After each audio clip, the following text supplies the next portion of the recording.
বারাসাত লোকসভার সাংসদ ডক্টর কাকলি ঘোষ দস্তিদার তার সাংসদ কোটার অর্থানুকূল্যে তৈরি হলো কমিউনিটি হলের শুভ উদ্বোধন। এদিন ফিতে কেটে এই কমিউনিটি হলের শুভ উদ্বোধন করেন ডক্টর কাকলি ঘোষ দস্তিদার এবং সেই সঙ্গে তার সঙ্গে ছিলেন উত্তর চব্বিশ পরগনা জেলা পরিষদের কর্মাধ্যক্ষ মফিদুল হক শাহজি, সোয়াইশেতপুরের পঞ্চায়েত প্রধান এবং দেগঙ্গা ১ নম্বর ব্লকের তৃণমূল যুব সভাপতি রিঙ্কু শাহজি সহ অন্যান্য বিশিষ্ট অতিথিবৃন্দ।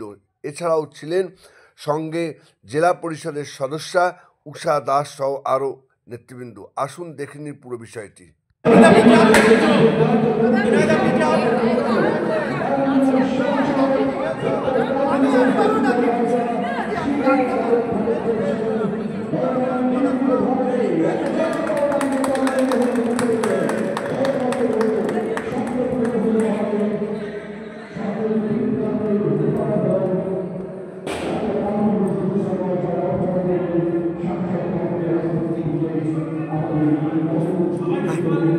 Thanks, Didi, thanks.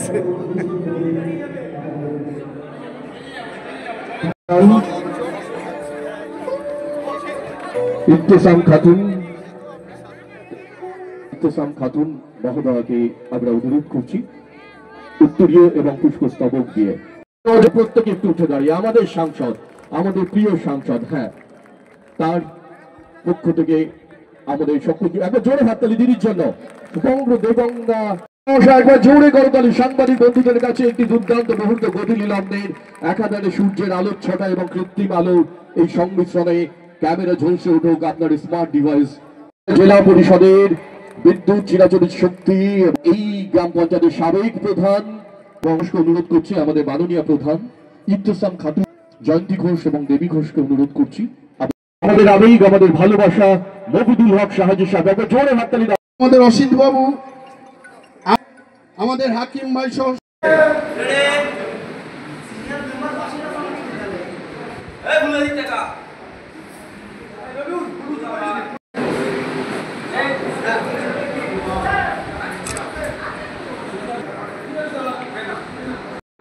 আমাদের এটা একটা কমিউনিটি হল আজকের হলো। বেশ কিছুদিন আগে দিদি বলেছিল যে একটা কমিউনিটি হলের জায়গা চুজ করতে, তো আমরা এই জায়গাটাকে পছন্দ করেছিলাম। তো এটা ৩৫ লক্ষ টাকা ব্যয়ে এই কমিউনিটি হল তৈরি হয়েছে।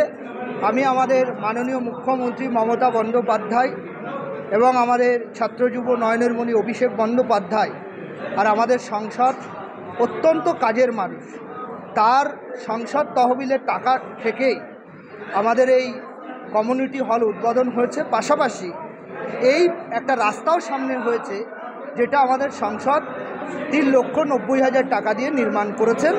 অসংখ্য কৃষক এই রাস্তা দিয়ে যাতায়াত করে, তাদের ধান বোঝাই করা ভ্যান নিয়ে যেতে অসুবিধা হয়, সবজি বোঝাই করা ভ্যান নিয়ে যেতে অসুবিধা হয়, তাদের কথা ভেবে আর সামনেই একটা আইসিডিএস সেন্টারও হচ্ছে, সেই আইসিডিএস সেন্টারকেও সামনে রেখে আমাদের সাংসদ তার সুন্দর পরিকল্পনার মাধ্যমে রাস্তাও নির্মাণ করে দিয়েছে।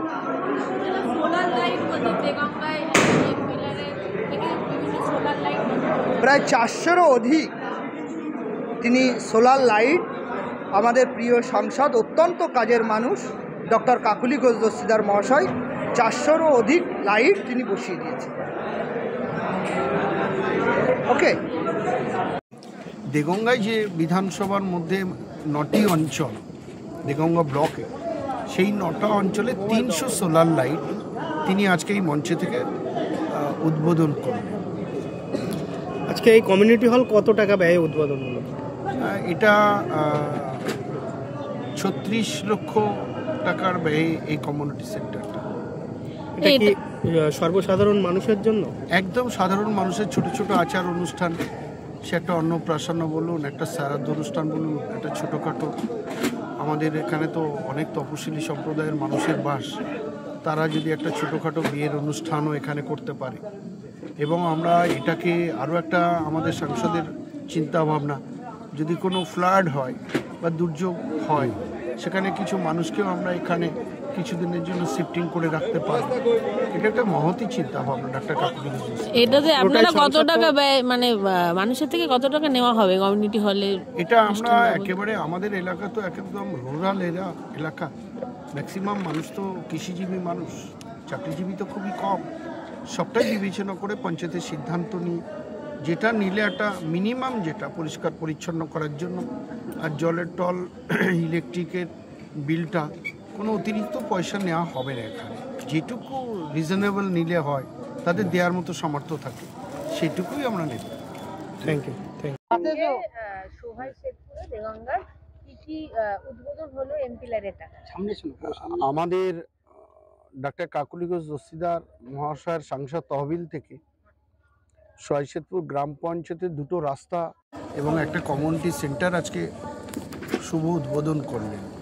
কমিউনিটি সেন্টারে আসার জন্য যে রাস্তাটা আপনারা দেখলেন কংক্রিটের, এটা করেছেন। আর পাশেই আমাদের একটা মালপাড়া আছে, দীর্ঘদিনের তাদের ডিমান্ড ছিল, সেই রাস্তাটা হয়েছে, আর কমিউনিটি সেন্টারটা হয়েছে। তহবিলের অর্থটা মানুষের স্বার্থে কাজে লাগানোর জন্যই কেন্দ্রীয় সরকার এটা চিরাচরিতভাবে বরাদ্দকৃত অর্থ আমাদের এখানে যে জেলা শাসক আছে তার কাছে পাঠান। এবং এটা কিন্তু সরকারের টাকা নয়, এটা কিন্তু সাংসদদেরই টাকা। সেটা যে ডিস্ট্রিক্ট ম্যাজিস্ট্রেট থাকে, জেলা শাসক থাকে, তার কাছে থাকে। এবং আমাদের শুধু তত্ত্বাবধান এবং আমাদের যে বিভিন্ন জায়গায় ঘুরে চোখে পড়ল যে এখানে রাস্তা নেই, লাইট নেই, জল নেই, সেগুলো করে আমরা এগুলো তাদেরকে দিয়ে কাজটা করিয়ে নিই। কিন্তু তাতে তো ঘুরতে হবে। এই উত্তরপ্রদেশ বলুন, বিহার বলুন, উড়িষ্যা বলুন, যেখানে যেখানে ভারতীয় জনতা পার্টি সরকার আছে, সেই সব সাংসদরা কোনো কাজ করেন না, করতে জানেন না। এমনকি খোঁজ নিয়ে দেখবেন পশ্চিমবাংলায়ও ভারতীয় জনতা পার্টির সাংসদরা সাংসদ তহবিলের অর্থ খরচা করতে পারেন না। তাহলে তো এলাকায় যেতে হবে মানুষের পাশে, যেটা ওরা যান না। আমরা যেহেতু সর্বদা মাননীয় মুখ্যমন্ত্রী মমতা বন্দ্যোপাধ্যায়ের কাছে শিখেছি মানুষের পাশে থাকার, এখন আমাদের সাংসদ অভিষেক বন্দ্যোপাধ্যায় সেবাশ্রয় করে চিকিৎসা দিচ্ছেন, সেরকমভাবে আমরা কিন্তু সর্বদা মানুষের পাশে থেকে উন্নয়ন করি। এবং দেগঙ্গায় যেহেতু প্রত্যন্ত এলাকা এবং এখানে আগে লাইট, রাস্তা পাকা কিছুই ছিল না, সেই জন্য অনেকটাই অর্থ এখানে আমার সাংসদ তহবিল অর্থ থেকে লাগছে। আরও কিছু লাইট হয়তো বসবে, 300 সোলার লাইট ইতিমধ্যে বসেছে। আজকে কমিউনিটি সেন্টারটা যেটা হলো 9টা অঞ্চলের মধ্যে 5টা অঞ্চলে হয়ে গেল, আরও 3-4টে বাকি থাকছে। আস্তে আস্তে আগামী দিনে করার ইচ্ছে আছে। এবং শুধু দেগঙ্গা বললে আপনার এটা ভুল হবে, যে 7টা যে লোকসভা কেন্দ্রের মধ্যে বিধানসভা আছে, সবগুলো জায়গায় কিন্তু সমবন্টনের মাধ্যমে যেখানে যেখানে যা প্রয়োজন সেগুলো আমরা করছি সাংসদ তহবিলে। গতকাল বাদুড়িয়াতে এসআইআর আতঙ্কে একজন মারা গেছে, মানে এসআইআর আতঙ্ক মানুষকে প্রচণ্ডভাবে তাড়া করছে। স্বাভাবিকভাবে এটা একটা অত্যন্ত অন্যায় যে 2 মাসের মধ্যে এসআইআর হয় না। এবং যারা অনেক দিন ধরে বসবাস করছেন, যারা অনেক দিন ধরে ভোট দিচ্ছেন, তাদেরকেও যদি প্রশ্নের মুখে পড়তে হয়, তখন একটা তাদের তো এরকম ভয়ভীতি হয়ই। আর এত তাড়াতাড়ি এটা হয় না। এটা অনেক আগে 2002-তে বছরভর কাজ হয়েছিল, এখন বলছে 2 মাসে। এরকমভাবে হয়। আর যারা ভোট দিয়েছেন তাদেরকে আবার করে প্রমাণ করতে হচ্ছে তারা নাগরিক। যারা নাগরিক তারা ভোট দেবেন, যাদের ভোটাধিকার আগে প্রয়োগ করেছেন তারা প্রয়োগ করবেন, এটাই আমাদের কথা। এটা আজকের যা কর্মসূচি হলো, এটা 2.5 কোটি টাকা মতন ভাগে ভাগে, লাইটের জন্য, কমিউনিটি সেন্টার আর রাস্তা হয়েছে 3 কোটির মতন। বারাসাত ব্লক 2-তে গোষ্ঠীকুণ্ডল এতটাই চাড়া দিয়েছে যে বারাসাত ব্লক 2টা বসিরহাট লোকসভা কেন্দ্রের শাসন বিধানসভা, ওগুলো আমার কিচ্ছু নয়।